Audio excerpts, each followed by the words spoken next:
Good evening, greetings to the brothers, family, and friends of the Second District. My name is Kelvin Ampofo, and I serve as the Second District representative of the Omega Psi Phi Fraternity Incorporated. We are so elated that all of you have joined us on tonight. We are here to continue our discussions on this pandemic that we've been dealing with. Certainly want to thank all of our brothers and sisters of the MPHC, but most importantly, all of our friends, all of our family members that have gathered tonight to hear this updated and critical information as it relates to COVID-19.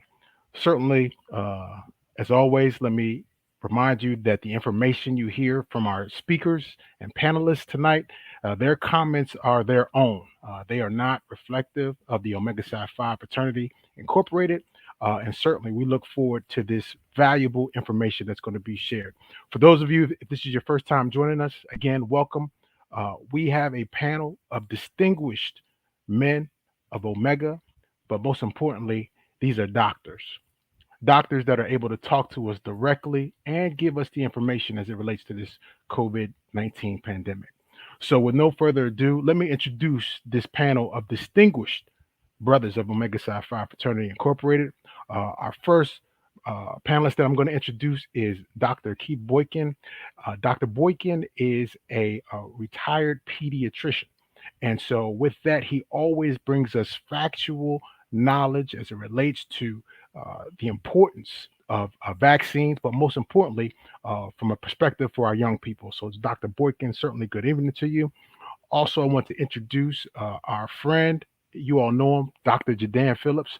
Dr. Phillips is a family physician, a doctor that's been in the emergency rooms.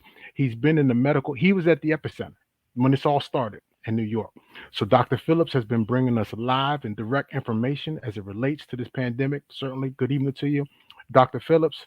And last for tonight, certainly not least, Dr. Guyton, a pharmacist who's able to talk to us specifically about vaccines, how they work. So one of the things that we've all been dealing with, unfortunately, is information that has simply not been accurate. And so with that, we're looking forward to tonight's discussion. Let's start off, Dr. Boykin, if you don't mind. Let's start off with you. The big talk of the town.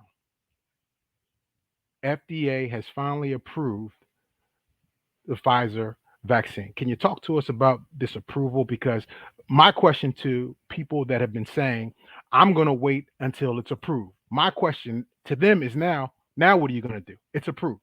So can you talk to us, Dr. Boykin, please, about the FDA approval? Absolutely.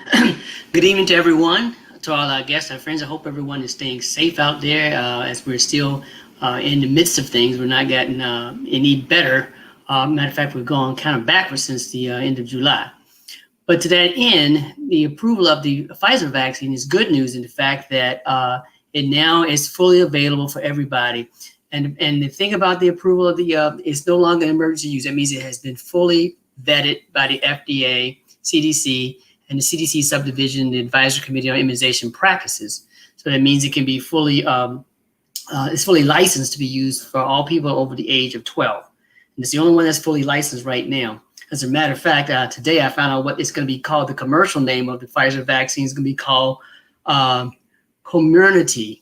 Comirnaty is going to be the name of the vaccine. They had a whole lot of names they hit up out there, but that was the one that won out there, I guess, for their internal contest. So the other thing about the FDA approval, I want people to understand very, very clearly that it is the same vaccine that has been around since the beginning, in the advent of the release of a COVID-19 vaccine under emergency use authorization. The only difference between the vaccine then and now is fully approved, fully vetted, and fully free to be used. So now Pfizer can start to sell it to other countries on its own, and Pfizer can start to move its inventory as it sees fit, because it can do whatever it wants with it. So that means that if you waited for the vaccine, you don't have an excuse now because it wasn't approved. It's fully approved now. And we know the data already shows the safety and efficacy of the vaccine. And it's not going to stop there. Just because it's been fully approved there's a process where over the next 4 to 5 years, you continue to look at, because now they're going to be looking at the manufacturing plants in more detail. They're going to be looking at the ability to keep the supply up, and the quality control of those things would come more into focus now. That's that phase 5 and 6, as I call it, of a vaccine from birth to general release. So that's what it means by the Pfizer vaccine being fully approved right now. Outstanding. Dr. Phillips, please, from your perspective, seen any changes from where you are as far as the recent approval of this Pfizer vaccine? Well, what I have seen in my position at working at my hospital, in my office, my institution has put out a date that all people that are taking care of patients that need to be fully vaccinated by the 27th of September. So they're giving you some time. In addition to that, unfortunately, with this moving, in my other position in the medical school, I work with students that are in the program to support underrepresented minorities. And in that position, I've been giving lectures to the students that have been staying on campus, because the campuses, as far as the SUNY system, with the official mandate or approval, now you're going to not be able to be on campus if you're not vaccinated. There may be a testing protocol that you might have to abide by. That may be one that's pretty frequent, 1 to 2 times a week. And in some cases, I've seen that they hold the students accountable for paying for the test. So again, I think that what I've seen is people being reminded. I've been involved in these conversations of talking about this change to people that have been waiting, because as we've discussed over this past year, it's not just you dying from COVID as far as how COVID can affect you. It can affect your education.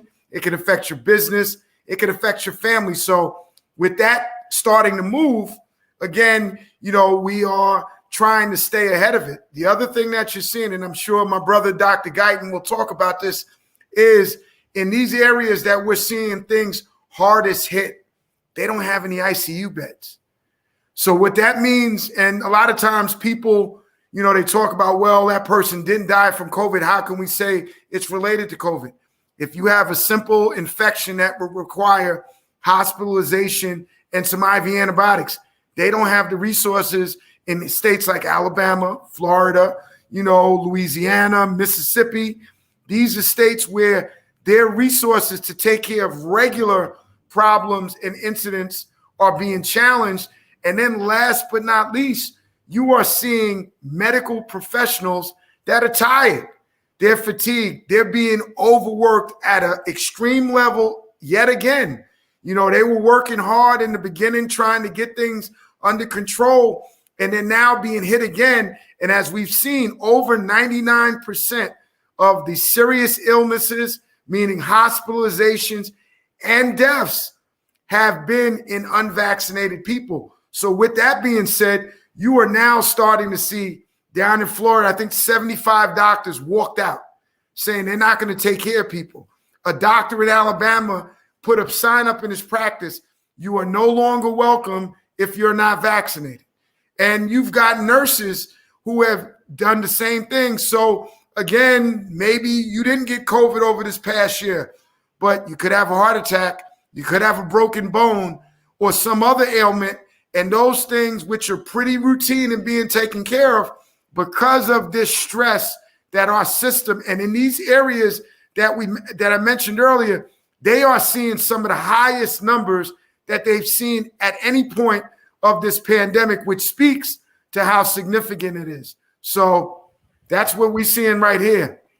Powerful. Dr. Guyton, please. Good evening, everyone. I just want to start with one powerful anecdote here. And let's look at numbers. We only have 51% of our entire population that is vaccinated, fully vaccinated. We're looking at the worst impact in over 20 months in areas such as the Bible Belt, as we call it: Georgia, Florida, Missouri, Mississippi, Alabama, and Louisiana. As we continue to try to react to these communities and take care of these communities on a daily basis, we're now into almost our 22nd month of COVID-19. And as Dr. Jedan spoke, we are having COVID fatigue. COVID fatigue, it starts with our long-term caregivers, which are our hospitalists, our nurses, our doctors, and even some family members who have to take care of those who refuse to be vaccinated. So let's talk about, now that it's a vaccine that has been authorized by the FDA, what happens next? Well, now policy implications come into play. Now you have the capability of certain areas. So let's start with the federal government. All federal employees may be mandated. Some federal employees have already been mandated in HHS. The DOD has said that every soldier, airman, Marine will be vaccinated by middle of September. As you continue to see the trends and the numbers of unvaccinated being treated, policy implications start becoming major. When you say policy, I'm talking about mandates. Yeah, that word mandate. We are live free, die young. This is going to let you die young if you're not understanding what's about to come. When you start looking at the federal mandates that are coming, mandates in schools. And let's talk about the one that's going to impact a lot of you who are not military, the business mandates. When companies such as Kaiser tells their providers, you cannot come to work, you will lose your job if you're not vaccinated. When you have major companies that are saying, hey, if you're not vaccinated, you're going to pay for a test every 2 days. So now that the FDA has said, hey, we authorize its use, let's think about this community-wise. You're going to have business impacts, policy impacts, and you're going to have personal freedom impacts, because now the pandemic has a cure that is federally mandated. Mandates are coming. So let's talk about some of the fatigue that we're feeling. The fatigue is from the mere fact that this is a vaccine preventable disease, that we continually are seeing 90 to 95% of the people who are in ICUs who are admitted are unvaccinated. Some of you say, oh, they got vaccinated, but they still had COVID. Well, guess what? The COVID vaccines were never the cure. They will protect you from what? From being hospitalized and from having major effects, impacts to your body. The vaccines were never a cure. They were to save your life.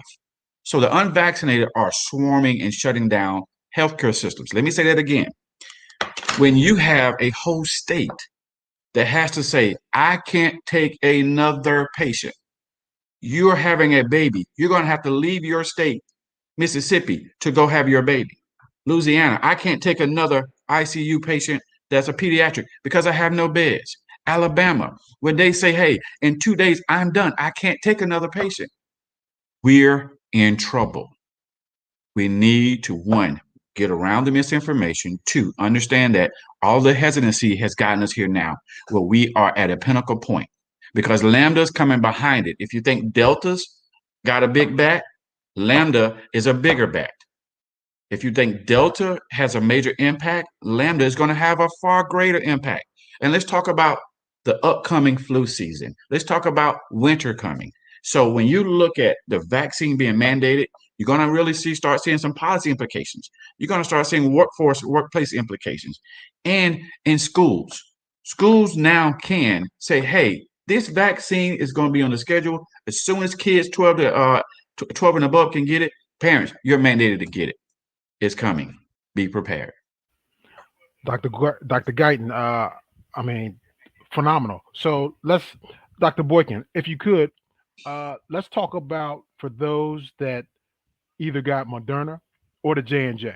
And so they're saying, well, Pfizer got approved, but I got Moderna. Well, how come Moderna is not approved yet? What's going on? Can you talk to us about that process and why or when?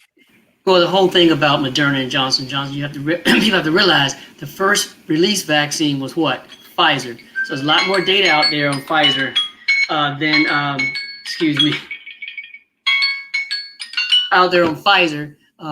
time-wise than Moderna. But Moderna is probably right on the heels. It's not going to be too much time before Moderna is fully approved. I mean, it's already given for the booster shots, which we'll probably talk about in a little bit. But Johnson & Johnson, same thing. Johnson & Johnson was a little bit further along, way further along than Pfizer. If you look at Pfizer's presentation community, availability community, and Johnson & Johnson's, probably a lot more time between those two vaccines and in the Moderna and Pfizer vaccine. So this means that you just have to wait out. And we strongly recommend when we talk about these boosters, when they do get approved, stick with your vaccine that you got already. Okay. Now, the Pfizer vaccine, since it is fully approved, and it's fully approved for what? 12 and above. It's the only vaccine out there that is approved right now for ages 12 and above. But Moderna also has their data. Their data is ready to be scrutinized, and I believe it's not very long before they submit their information to the FDA for approval. So the importance of the vaccines right now, don't get hung up in who's out there, when, where, and how, because we know for our kids' sake right now, then the Pfizer is the best thing going for them because it can be given to 12 and above. So with that, I'll turn it back over because I think we probably consider about booster shots because that's going to be the next big thing on people's mind now, because I know the fact that the booster has been approved in certain age groups, and everybody think the booster has been approved for everybody, but that's not true. The booster is not approved for everybody yet. The booster is going to be available come September, but during that time period, it still has to undergo the scrutiny and be vetted by the FDA, CDC, and ACIP. So just because they said we're going to have it done by September, if it doesn't meet the criteria for that vetting by the FDA and CDC and ACIP, it's not going to be available in September. And it has to be given a fully 8 months after you got your second dose. And I just read today where Johnson & Johnson's data is coming out, and they're going to be ready to give a booster as well. So those folks that took the Janssen vaccine or Johnson & Johnson vaccine, you will not be left out. Now, what's available right now in terms of the booster vaccine is those for immunocompromised people. And those are people that have solid organ transplants, such as kidney transplants, liver transplants, heart transplants, whatever, and they are mega immunosuppressive medications, so their organs won't be rejected. Those people that are undergoing chemotherapy for solid tumor cancer or blood cancers, any chemo, whether you're taking maintenance chemo in terms of oral pills or IV induction chemo, they're available. Anybody that's on any other immunosuppressive agent for any other immunosuppressive immune disorder are on it. And for anyone that's taking high dose steroids. So those are criteria right now, and that has to be given 28 days after, no sooner than 28 days after the second dose of your any of the vaccines. And the booster for the immunosuppressed people is available right now, and for all of the vaccines, including the Johnson & Johnson. Just because the data is not there doesn't mean you can't go and get it, because you can get it, and you don't need a special jump through hoops to get it. If you're immunocompromised or you're on immunosuppressive agents or high dose steroids, you can go ahead and get the vaccine. Outstanding. Dr. Phillips, you mentioned earlier, you were talking about all the challenges with doctors. I think you were referencing Florida, but I'm sure it's many other places as well, as far as doctors leaving or doctors otherwise saying you have to be vaccinated. Have you seen anything or heard anything specifically as it relates to insurance? And what I'm referring to is persons that have chosen not to get vaccinated. And because they've chosen not to get vaccinated, any impacts as it relates to their insurance? Well, Dr. Guyton just mentioned about policy. And I think as we look at what may be in the future, again, a stay in the hospital for COVID, $30,000, $40,000 a day if you're seriously ill, if you're in the ICU. These insurance companies, when there is an FDA approved option such as this vaccine, they may say, you know what, why are we paying for these costs? Maybe we need to raise the deductible, or something to offset our losses. So I really think that those are things that may be coming down the road. If you live in if you're part of a federal program, WIC, or you live in federal housing, they may say, hey, why do we want to risk the other people in here for individuals that don't wish to be vaccinated because this vaccine is federally approved? So I do think, and like I said earlier, outside of just the medicine stuff, look at the education. UVA just sent 240 students home because they wasn't vaccinated. Again, it's a lot of different areas where this can be impactful. Tomorrow at my hospital, I'm actually going to speak to our housekeeping staff about their vaccine hesitancy. And my first question after we find out what their questions are, do you need your job? I know I need my job. So, at the end of the day, people are not going to say after a year and more than 8 months that I'm still waiting is a suitable answer. Dr. Guyton, you gave us a tremendous amount of information. I'm going to try to pick out some of the pieces because you just laid it on us. Let's talk about when you were referencing specifically, obviously we know flu season is coming up. So let's talk about flu shots, possibly those maybe that have not been vaccinated. Can they get a COVID shot with the flu shot as well? Should they get one first, or talk to us about flu season as it relates to being vaccinated as well? Just come off mute so we can hear all that great information you're saying, Doc. One of the, I apologize. One of the things that the CDC has predicted as we watch is that this is maybe one of the worst flu seasons ever. And I've dealt with a lot of misinformation last year when they were talking about, well, we didn't have a lot of flu. We didn't hear about flu. We didn't have a lot of deaths from COVID. Well, we weren't all mixing and matching around the country. We were all home. You didn't have kids in and out of school bringing those virons home to give to everybody.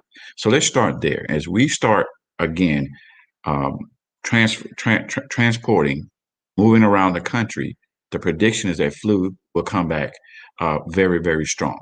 Now, you think about flu and COVID at the same time.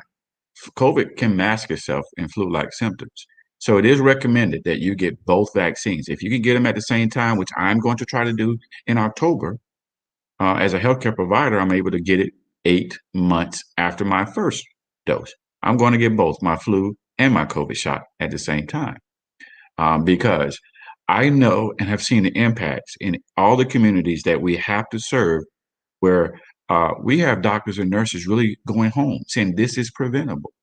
We have people changing their whole entire dream. As one resident says, hey, this is not what I dreamed of. This is not what I wanted to do. So I'm recommending that all the ones that I hear that are hesitant and you got little kids and your kids can't get the vaccine, do it for your kids. Do it for Big Mama. Do it for your elderly father or your elderly mother who can't survive if they got it. We have found that that's why the over 65 were the first vaccinated. 91% of them are vaccinated because with old age, your immune system does take a hit. And they may not be able to even handle COVID without the vaccine. Even with the vaccine, they can be impacted. So I beseech you, if you're thinking and you're hesitant now, you're worried about COVID, just think about it. The CDC just spoke yesterday or earlier this week that they're predicting that this flu season will be one of the worst ever on top of COVID. This virus, we thought would slow down in the summer. So imagine when we hit the fall and winter months, if we don't get this under control and get the unvaccinated numbers down. We're trending up. Over 60% of people 18 and over now have been vaccinated. But that 18 to maybe 20 to 49 group is taking a big hit. And now you have kids in ICU, kids dying from this virus. And how many kids does it take to die before you decide it's enough and you get vaccinated? It took one. And I'll tell you, as I told others in the past, I'll meet you where you are if you have questions. I'll listen to what you're saying to me, and I'll break it back down to you. Is either live or die. Protect your kids. Protect your family. Powerful. Friends and family that are with us tonight, again, we would just want to thank you for joining us. We got some questions. I think, Dr. Boykin, you touched on this, but we've got one question. Can you get a Pfizer booster shot even though you received the Moderna vaccine? Well, right now they're looking at that. It's a possibility because they're both mRNA vaccines, but the recommendations right now is that you stick with the vaccine that you already received, because that's what the data shows. That's what the data has been done. The trials and the studies have been. So, for example, if you get the Moderna vaccine, then you should get the Moderna booster vaccine. And, both those vaccines are out there available for booster shots right now. And they doesn't have to have full approval for the booster shot. So if you got Moderna, get Moderna, because that's what's going to work best for your body. Remember, that's the one you took, and that's the one that your immune cells have memory for. because we do know sometimes that the plasma cells that live in the bone marrow can have a memory like an elephant when it comes to COVID. It can sit there in the bone marrow for years. If you know, I'm being a little facetious about it, but for years, and all of a sudden something come along to stimulate and say, "Oh my God, COVID's out there again." Those B cells are going to act a fool and go right out there and start attacking.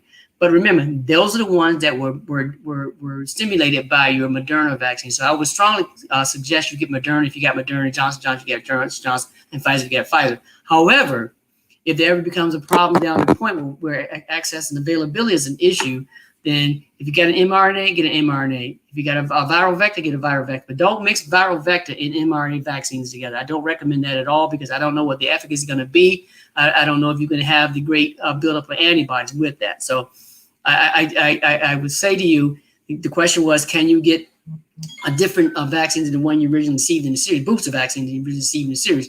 And I would say to you, yes, you can, but I would strongly recommend that you don't. And this is the same thing that's coming down from NIH, Dr. Fauci, and the CDC are saying the same things about that right now. Because that's been a question that we, as healthcare providers, have been talking about in our circles and our different webinars over the past a couple of months or so. So I hope that answers the question. If you receive your first Pfizer vaccination shot in March, when are you eligible for your booster? Do you go to the same location? Will folks be alerted by a physician? Please advise. Now, 8 months from when you got your first vaccine. So that means if you got it in March, whatever 8 months from March is. So we're talking about November, right? Yeah, November.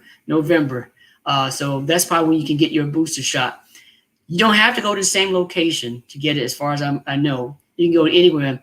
I don't think you can be advised by your healthcare provider because not everybody does it. I worked for a big organization before I retired, Kaiser, and we used to do that, but such a tedious process. And we had such a problem with people not being home, trying to notify them that. So we stopped doing that, but we gave out vaccine cards.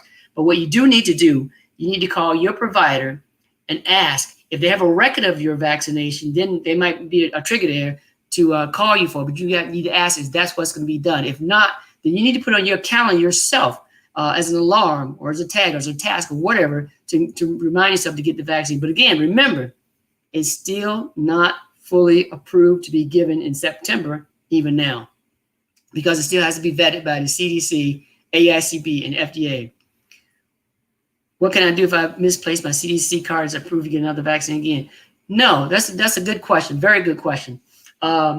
If you misplace your CDC card somewhere, somebody has a record of that, because guess what? Every vaccine is given in the United States has to have a lot number. In case there's a problem with that particular vaccine, that we can trace it back, and whoever got that vaccine lot, we can notify them that it's a problem. That's part of the whole safety, the vaccine information system, the VIS, as we call it, vaccine information immunization system. So, in Virginia, in my county, all I had to do is go online and say, I forgot what I had, where I got it, what date I got it. And they sent me to a website and gave me a printout. And all I had to do was print off the PDF file that had all my vaccination with lot numbers, everything I got there. Now, I got my initial 2 Moderna vaccines at, the first one was at a middle school. The second one was at a community college. And I got a booster because I met the criteria. I got that at the mall just last week. So no, you don't have to go to the same place as long as you have a record of that. That's why I say to you, if you have your vaccination card and you have a smartphone, take a picture of it. Take a picture or make copies of it if you have a copy, and put it somewhere. Make several copies so you always have a copy of that particular card. So when you go to get the vaccine, they have the, because that's what they're looking for. They don't care if you don't have all the details. They just want to know what was the date, because they're going to stick with that 8 months from the date that you got it, or 28 days if you get the booster if you are immunocompromised. So. Outstanding. Thank you so much, Dr. Boykin. Dr. Phillips, let's go back again to the critical points you was making when we was talking about the lack of beds that are available. I mean, how do you think we got to that point? Is it just simply from vaccination? Is it a combination of mass? How do we specifically, looks like Florida you were referencing, how did they get to that point? Just come off of mute so we can hear you, Doc. I think all of us have pretty much said it, is there's been surges, and there have been surges in the numbers of hospitalizations. And when you get resources that are allocated to one thing and they take away from other things, those other things are not going to be able to thoroughly be managed, even if they're very routine. So again, we've gotten there because a majority of the people, as Dr. Guyton said, over 95% of the admissions to the hospital are unvaccinated. Over 90% of the ICU admissions to the hospital are unvaccinated. I have friends that call me and they don't want to get vaccinated, but they want to ask me about medical questions about a sprained ankle. I don't want to answer those questions. How do you think people feel in the hospital? Because the other number that we're seeing go up are the healthcare providers that are getting infected with COVID. And again, they're getting infected taking care of people who are not vaccinated. So imagine how that person feels. Now their family structure is impacted. So I think people are getting tired. You know, doctors, nurses, other healthcare professionals, other frontline workers, they're people just like us. They get frustrated, they get tired, and they're getting tired of, again, coming in here to the hospital. You haven't taken advantage of the vaccine, but you're taking advantage of all of the medical services, and you want someone to call your family and tell them what's going on with you. You want all of this compassion, but you've not shown any compassion to someone that works in that space. You know, again, the other number we're seeing go up. 5 police officers in the past 2 weeks in Florida died of COVID.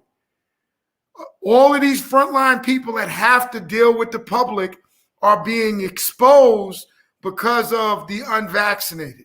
And unfortunately, what does that mean? That means when other regular non-COVID related stuff comes up in these areas, whether it's the hospital, if we have 5 less police officers in a town, that's 5 less things that can be, you know, taken care of.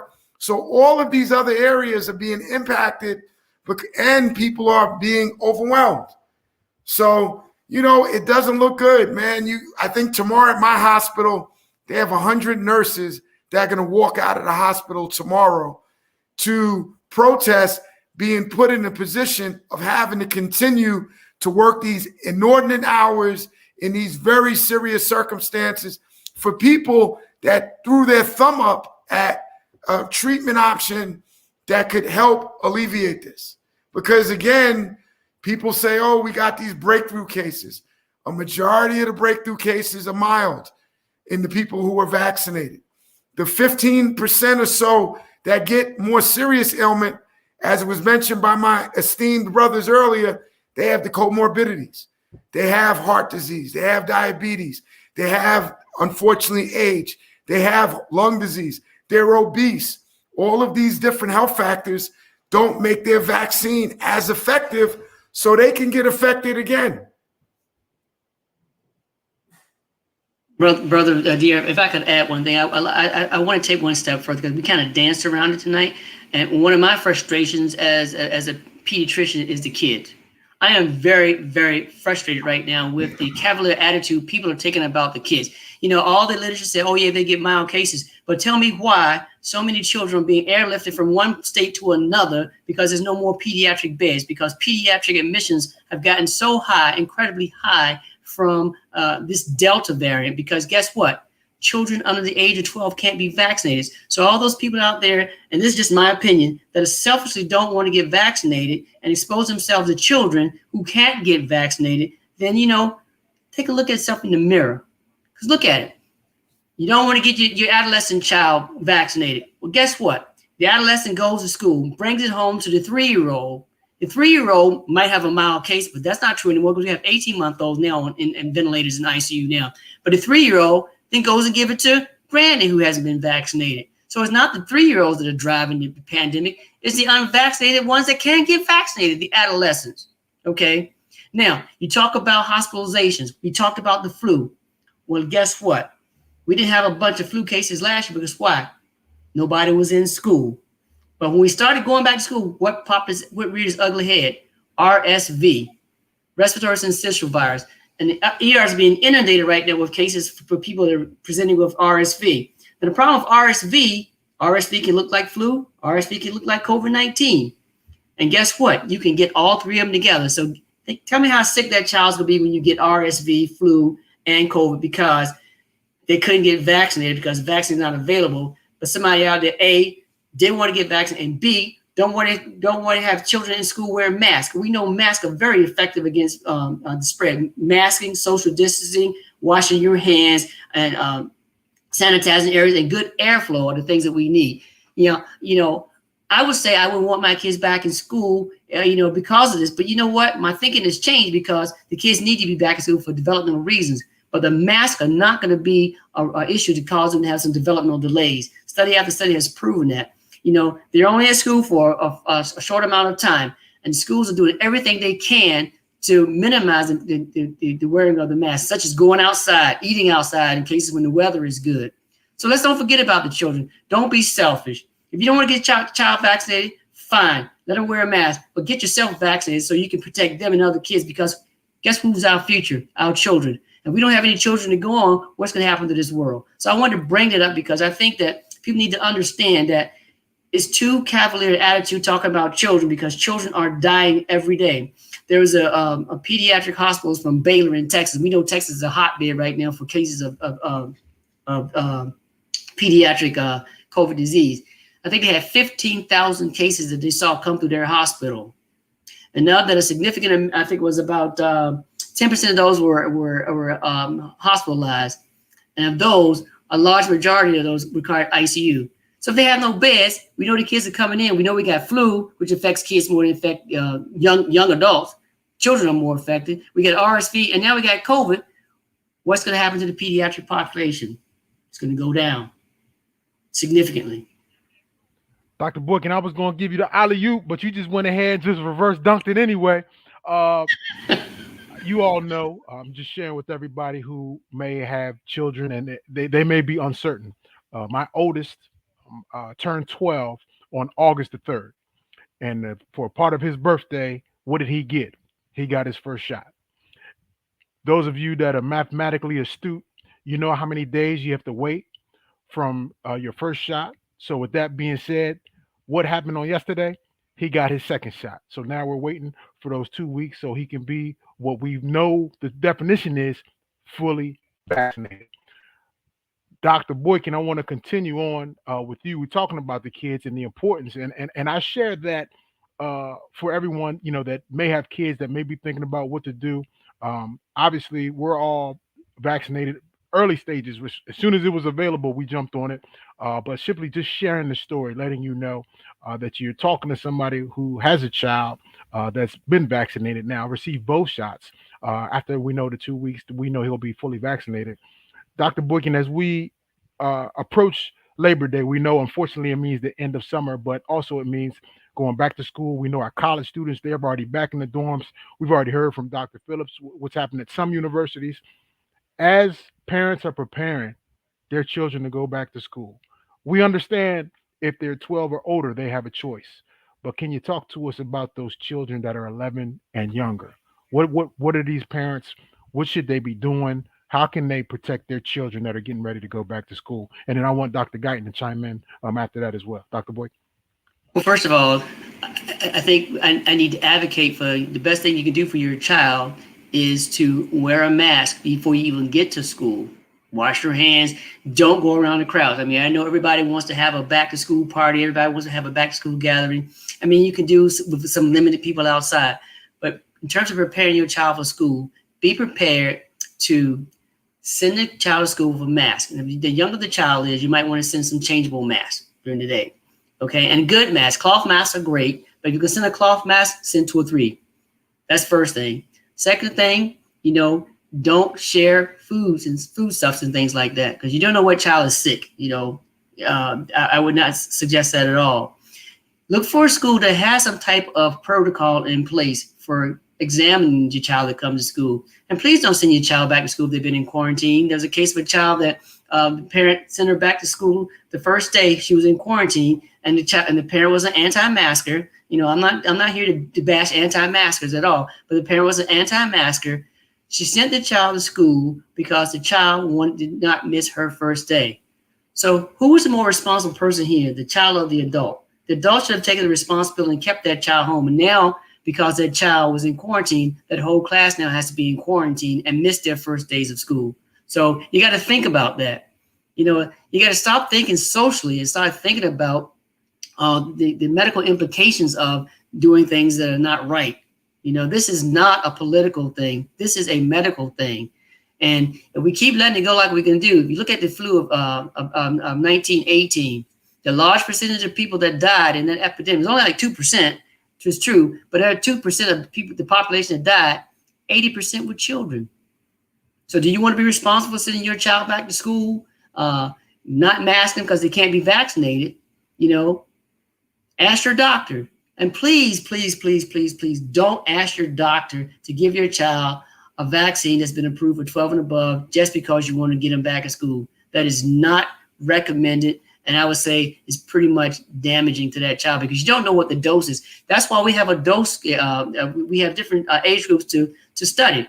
Children under the age of 12, they might have a different vaccination amount. And the younger child is, the more ability that they can mount an immune response. So the dosage for their vaccine is going to be a whole lot less than the same vaccine we give somebody 12 and older. So as you go back to school, masking, put some hand sanitizer in there. All the classrooms are going to have it. Be prepared to give them a new mask every day. So you want to go out and have one they can wear, change twice. The younger children, maybe twice a day.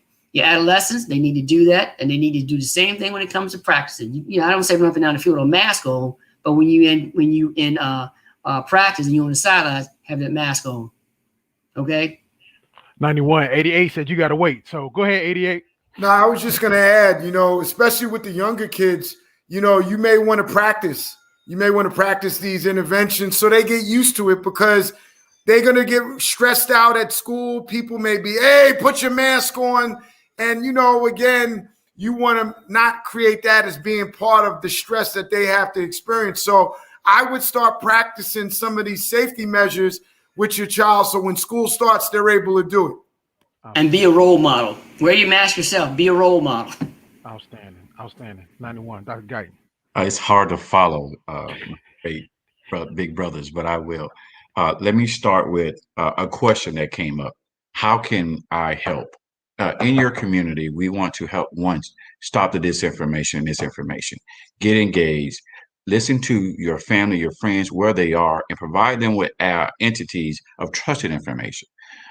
Work with your doctors, your social organizations like us. Work with your pastors, and reach out to websites that you trust, CDC, NIH, those websites, and provide information to your friends.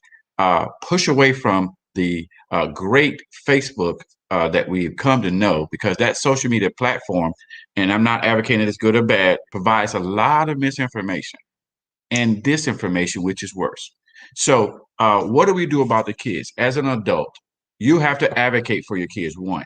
Two, you have to advocate for your kids with the school boards, with the principals, and you have to advocate for simple things: masking, spacing in the schools, and you have to advocate that the teachers are vaccinated. That is the biggest part, and the staff, to make sure they have a vaccination plan in place for your community. We have small rural towns in Georgia where they're shutting down entire school systems after 1 week of school. We have large school systems such as Broward and Dade that are saying, hey, we're not going to listen to the governor. We're going to mandate masks. We're going to make sure all of our staff are going to get vaccinated. So as parents, as Dr. Boykin said, you are the responsible ones. You have to take charge of your child's life if they're 12 and under, and you have to advocate in your community. If they're out there protesting in front of the school board for non-mask, you be inside the school board meeting preaching to get mask mandated in your community. Because when they threaten your community with funding and they're going to take funding from them, guess what? That federal funding that's out there will take care of your community. Please understand, our kids are our last line. We have to advocate and fight for them, because if we continue to let someone else make the decision, we're going to lose our kids. Get out there, get involved, stop the misinformation, get involved in your kids' lives with your school systems, with your school teachers, your superintendents. And a lot of the states, especially the state I grew up in and the state I lived in for a long time, our governors are not asking and looking at mask mandates, and it's political. You have to get past the politics, family. You have to get past the politics. You have to get and enter the realm of this is my child's life. I have a choice. Do I let him live or do I let him die? We got 15 minutes left in our show, and let me just you brought up politics, Dr. Guyton. I don't want to put you on the spot, but let's just go there because I believe that we have a lot of listeners on this evening, and I believe that there are some that are on the fence. So I want to go back to only because you mentioned the word politics. I want to go back to this FDA approval, and can you talk to us about the time frame? I'll say we obviously we're familiar with the emergency authorization that we have, but is there's some thoughts, there's some discussion about this thing being political? Did was this kind of forced to try to get this Pfizer vaccine approved? Is talk to us about the time frame, the studies that were done, everything that was done to get this vaccine approved? So a part of the misinformation says that this thing was rushed. The research that developed this vaccine was 30 to 40 years old. The only thing that changed was the manufacturing process. What was decided is that we would manufacture early and fast any vaccine that proved itself in clinical trial stage 1. Not wait to stage 3 where we start the manufacturing. That is where warp speed came from. Warp speed came from is that we got 3 to 4 viable products. Let's produce them first and buy them. And then we'll wait on the data. The data is sound. When you got over 300 million patients that have taken this vaccine worldwide, that's the largest vaccine clinical trial stage 3 study ever. And let's talk about minority participation. Has some of the largest minority participation in the Pfizer and Moderna trials. Let's go back. Pfizer has gone through a rigorous grinding review by CDC, ACIP, by a nonpartisan panel at the FDA that approved it. And now that it is approved, there are going to be policy implications in every aspect of your life because now it becomes a part of the schedule and required. If the federal government is going to require if kids 12 and over have a vaccine schedule, guess what? COVID's on it. Now you can't get around it. It's going to be mandated for your child to go to school. That's coming. It's going to be mandated that you can't even go to work unless you pay for the test 2 times a week. Yes, I said pay for the test 2 times a week. In some instances, they're saying, hey, we don't need you. We'll replace you. There is such a national nursing shortage in these states, Georgia, Florida, Louisiana, Missouri, that is unbelievable how many federal assets have got to be pumped in there to ensure we stand up these states right now. So when we talk about the vaccine timetable, the history of the mRNA base, the history of how mRNA came to be is over 40 years old. So this history of this, how this drug produced, has been around. Cancer patients have been using it for years. Right now, they're thinking about other novel approaches for mRNA. How about HIV? They're starting HIV research using mRNA. So the concept, the way it was, the research, the way it was developed has been around for 40 years. So that's how you beat disinformation, is with information.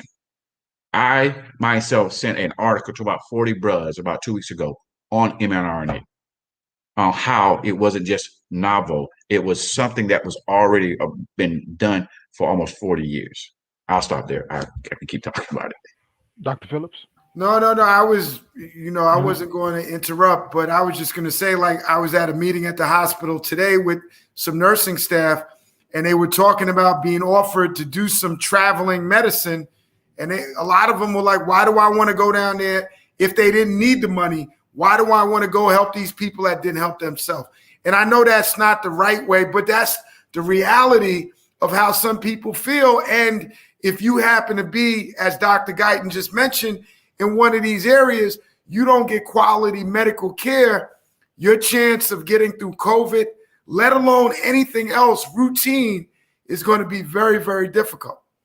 Dr. Phillips, you said something that really jogged my memory. We got to remember the history of the South, how the lack of health care in some of our rural communities has been impacted for some policy changes that happened 4 or 5 years ago. When we had rural hospitals shutting down because of funding, that took a community and they lost hospitals, they lost care. Now they're having to travel 40 or 50 miles to a hospital, or they don't have enough. That's a reduction of hospital beds. So we got to look at the whole paradigm.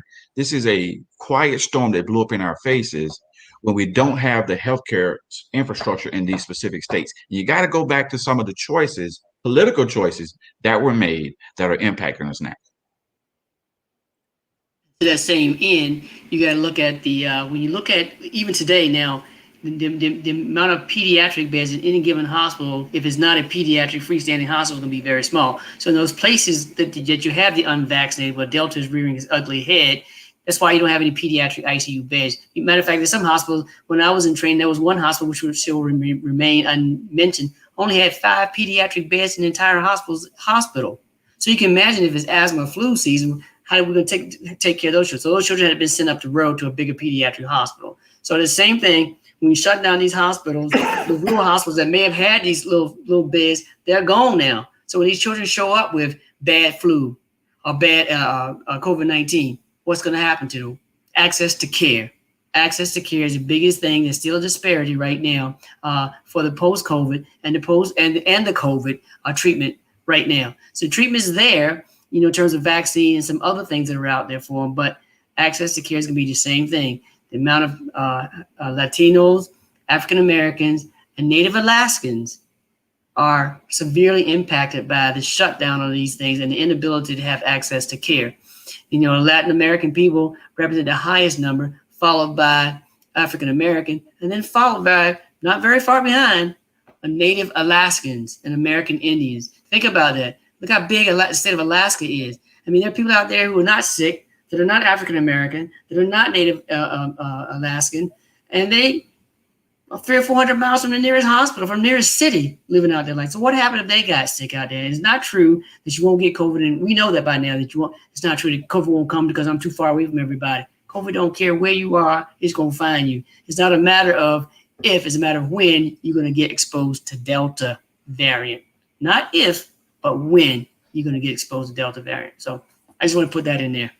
I would just continue to add on. We had a meeting at the hospital today, another meeting, and they're talking about how they're rotating regular floor nurses to work in the ICU.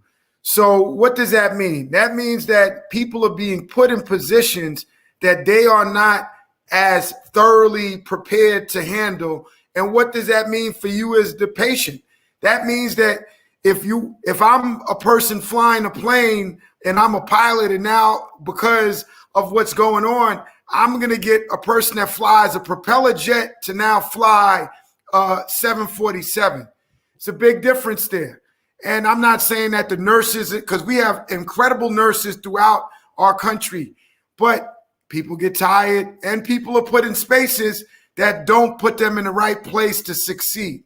So again, y'all, as we continue to wait and see, do the double dutch, as we've talked about it before, the availability of resources to deal with regular issues is being severely compromised, let alone what may be there for helping you if you get COVID. You went ahead and you used the example of the airplane. We're gonna talk about that after the show. But while it was there, anyone want to comment? We're getting close to Labor Day. I know there's some Labor Day weddings. Some people talking about going out to the Florida, down to the Caribbean. CDC just posted this travel advisory, the Bahamas. Anybody want to take a pic? Bro, look, we've seen over the past year and a half that every holiday has resulted in a surge. Now, the danger that I feel that we have right now is with this holiday, we also have school opening up. And as Dr. Boykin alluded to earlier, one of the spaces that we're seeing the greatest rise in cases is in our pediatric population, and specifically those that are not vaccinated. So with that being said, they don't have a vaccine available. We're seeing the cases go up. Labor Day is here, but what happens with Labor Day as well? At least up here in the North, I know y'all start school in August, and we're already seeing the jump of cases down south with that opening of school. I venture and suspect that we will probably see cases go up, not just because of Labor Day, but also because of the opening up of school. And Again, you got people fighting people on the school board. People are attacking teachers because the teachers are doing things to try to keep kids safe. So that's the insanity that's mixed up all up in this. What I tell people is protect yourself. You can't control the stupidity out here sometimes. And I call it stupidity because some of these things that people are believing, they're not just coming from people that are uneducated. They're coming from people that have graduate level degrees, that went to college, that have six-figure salaries. They're believing in things that are not true. So again, as Dr. Boykin and Dr. Guyton mentioned, when it was asked in the chat, what can we do? We got to get involved in this conversation because we are going to see, as we've already been seeing, that our community is going to continue to suffer because of the lingering effects, not just from COVID, but the splash over into other areas of our lives because of this pandemic. We're at that time where we're ready for 1 minute closures. So, Dr. Boykin, you got your 1 minute closure.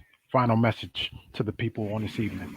Thank you. I just want to, first of all, I want to tell people here in Virginia, where some school jurisdictions, some counties have already opened up, there's at least one county but had to go back to virtual learning because so many outbreaks of COVID in their school right now. So as Dr. Guyton and Dr. Phillips said earlier, get involved with your parent-teacher organization, go to those meetings, talk to your school, see what your schools are doing. If you want to get involved in other ways, then you can join something called the Community COVID-19 Corps. You can Google that. It's a task force set up by the White House for people in communities of faith and communities of color. So you can get involved in that because we're having programs to get more kids vaccinated. Get vaccinated yourself. If not for you, get vaccinated for yourself because if you don't want to do it for yourself, get vaccinated for the kids that can't get vaccinated. Because remember, there are the innocent kids, they're the innocent bystanders, and those are the innocent ones that are going to the ICU. And unfortunately, there's a small percentage of them, despite what you hear on the news and the media and read about, there's a small percentage of those kids that are not coming home. They're dying from COVID-19 disease. And the last thing I want to say to you, if you see something that sounds too good to be true about curing COVID or getting COVID antibody, it probably is too good to be true. So don't go and spread misinformation if you can't vet it yourself. It's easy to get on social media and say, oh yeah, take this because so-and-so says take this. But if you haven't vetted and looked up yourself, imagine the amount of damage you're doing by suggesting something that's not scientifically proven. And in some cases can be detrimental, such as people taking vitamin D. Vitamin D is very protective, very helpful in the treatment of COVID, but too much vitamin D can harm you. Can harm your kidneys, can harm your liver, and can harm other areas of your body. So don't go out there and believe all the stuff you're seeing. Ask your healthcare provider before you go read about something on Facebook or some doctor that's not even practicing anymore giving you a medication. I'll never give you a medication that I have not researched myself or know it to be true, approved by the FDA as being for that purpose. So be safe. And when you get ready to go back to school, make sure your kids wear a mask and get involved. Thank you. Thank you, Dr. Boykin. Dr. Phillips. Again, after 78 speaks, there's not really a whole lot to add. But again, ivermectin is not a cure for COVID. As he said, we are falling victim to these pieces of information that have no sound, significant clinical evidence supporting them. And we are going with it. And unfortunately, the point I'm going to make is we got to think about the vulnerable. We got to think about how many of us got kids that are under the age of 12. How many of us have parents, grandparents that are over the age of 80, or some of us that even though we're vaccinated still deal with issues related to our heart, diabetes, having a stroke, being obese, lung disease, autoimmune conditions like rheumatoid arthritis and or lupus, things like that. Those are people who are vulnerable. And as I've said many times, my initial to get vaccinated wasn't just about me. I have at the time, I had a 12-year-old that did not have a vaccine for him. I had a wife who was at home. So I chose to do it, not just for me, not because I'm a person that is told to do something and I just do it. I did it to help other people that were vulnerable. And at the end of the day, as we make these personal declarations of independence and I'm not going to be told. Think about those that are vulnerable in your space. And unfortunately, the more virus that exists in a community, unfortunately, the more chances for it to spread, the more chances for it to affect our unvaccinated, the more chances for it to develop mutations, and the more chances that we could yet see another variant. And if we see another one again, we already lost almost 630,000 people. And many of those did not have to leave us. How much more of that do we have to see before we realize this is real, even though it may not have affected you yet? Thank you.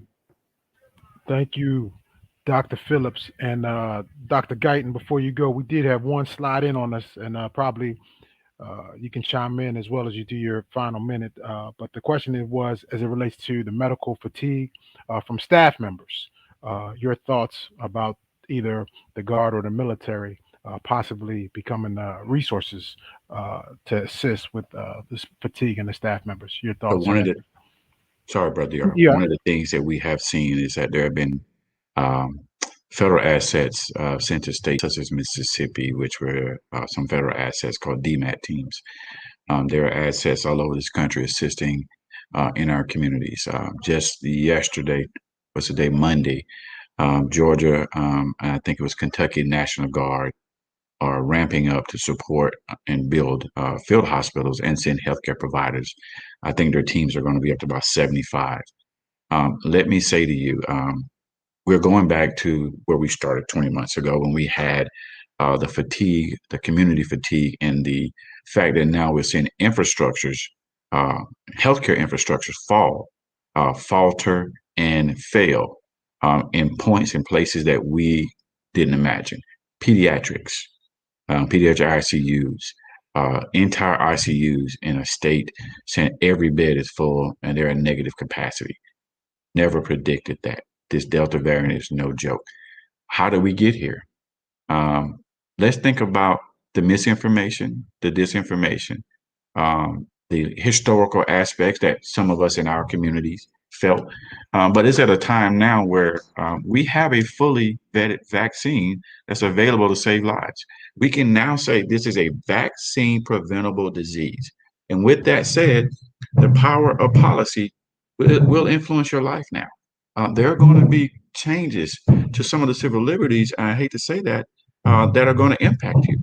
You may not be able to go to your local restaurant. You may not be able to go to your local football stadium. You may not even be able to go to your local hospital without having being vaccinated. I mean, you may have to have that vaccine card. At some point, we've got to realize to protect your community, you're going to have to ensure that one, let's protect the most vulnerable, because that is where our legacy lies, our most vulnerable and our young. You know, we don't want to lose the history and we don't want to lose our future. We have to ensure that we get our kids vaccinated. We have to advocate for our children in the school systems, and we have to advocate for even our college age kids, because that's where a lot of the issues have really grown. And with our colleges having to shut down completely, sending kids home, they're saying if you're not tested, if you're not vaccinated, you go home. Now, watch how those policies change. If you're not vaccinated, you can't even come to school. Be prepared for these changes. Understand and talk to your communities and let them know, this vaccine is fully vetted. This vaccine has been approved. And there are going to be some uncomfortable changes to save your lives and your kids' lives. Can you live with those? Are you ready to live with the fact that you didn't get a vaccine that prevented the disease that could kill your child because you didn't have enough information or you wanted to wait? We've lost a lot of people waiting. We don't want to lose you. Outstanding. Thank you so much, Dr. Guyton. And certainly to everyone that has joined us tonight, I want to thank you for joining us, our friends, family, our fraternity brothers. Certainly, we saw the question as it relates to what can you do. One of the things you can do is you can subscribe to our Second District YouTube channel so you can see all the information that has been put on by these outstanding doctors. We call them the horsemen. And so certainly there's a whole lot of information that's there that you can share with others. This month, the month of August, has been National Kidney Donor Awareness Month. So, in conjunction with the National Kidney Foundation, we certainly want to make sure that everyone is aware of all the works of the National Kidney Foundation. The month of September, as we approach, is Sickle Cell Awareness Month, and it is imperative.